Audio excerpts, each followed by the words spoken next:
তাত এতিয়াও কলীয়া ডাৱৰবোৰ আছে। তাৰ পৰাই নামি আহিছিল এইখন দিখৌ। এই দিখৌখন যি ৰূপ দেখিছে, এক কাহানিও ইয়াৰ লোকেও দেখা নাছিল। এই দিখৌখনে ইমান বালি পলস কঢ়িয়াই এতিয়াও আনি আছে। তাত ধাৰাসাৰ বৰষুণ এতিয়াও দি আছে। আৰু তাৰ পাছত দিখৌৰ পৰিমাপসমূহ বাঢ়ি বাঢ়ি গৈ আছে। কাৰণ কেতিয়াও ভবা নাছিল এই দিখৌখনে কাষৰীয়া গাঁওখনক ধ্বংস কৰি দিব। আজি গাঁওখন ধ্বংস হৈছে। ধ্বংস হোৱাৰ জেগালৈ আপোনাক যদি লৈ যাওঁ, সেয়া নগা পাহাৰত এতিয়াও বৰষুণ চাগে হৈ আছে। তাৰ পৰা নামি অহা দিখৌখনৰ ৰূপ চাওক, আপুনি কাহানিও নেদেখা। ইমানেই ডাঙৰ দিখৌখন এতিয়া হৈ পৰিছে, আপুনি কল্পনা কৰিব নোৱাৰে।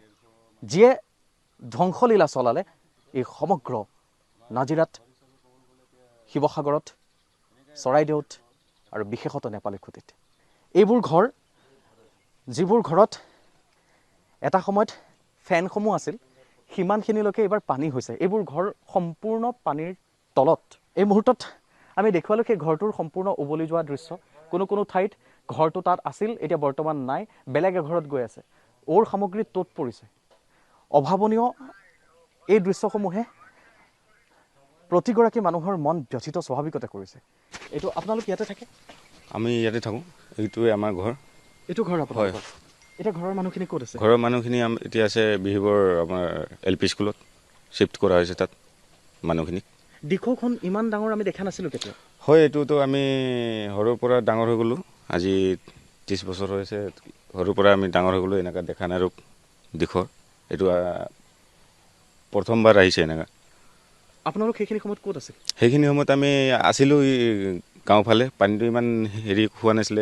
1-2 মিনিটত 3-4 ফুট বাঢ়ি গৈছে। মানুহখিনিক যেনে তেনে ওলালোঁ। নাও আছিলে, নাৱেদি শ্বিফটিং কৰিছোঁ মানুহখিনিক। মানুহ আপোনাৰ নাওখন ক'ত আছিলে? আপোনালোকে মানে কাষত? আমাৰ নাওখন ইয়াতে। তাৰ পৰা আপোনালোকে মানুহক বচাইছোঁ। অকল আমাৰ ঘৰৰ নহয়, চবৰে মানে ফেমিলিক বচাইছোঁ। হয়, এইটো ঘৰ হয় আমাৰ দাদাৰ ঘৰ। এইটো ঘৰ আছিলে? হয়। এতিয়া সম্পূৰ্ণ মাটিৰ তলত আছে।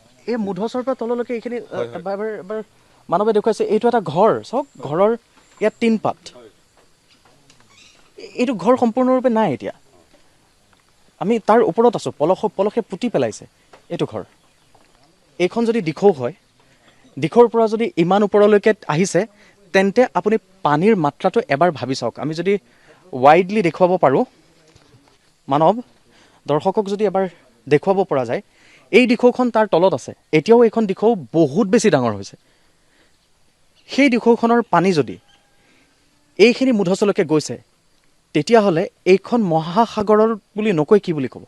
কিমান ভয়ংকৰ হ'ব পাৰে একোটা ঘৰ। দিখৌখনৰ মাত্ৰা এতিয়া ইমান বেছি, তাৰ পাছত সেইখিনিয়ে গৈ ইমানখিনিত বুঢ়াইছে। মানে এইখিনি মানুহে কেনেকৈ বচাবলৈ সময় পাব?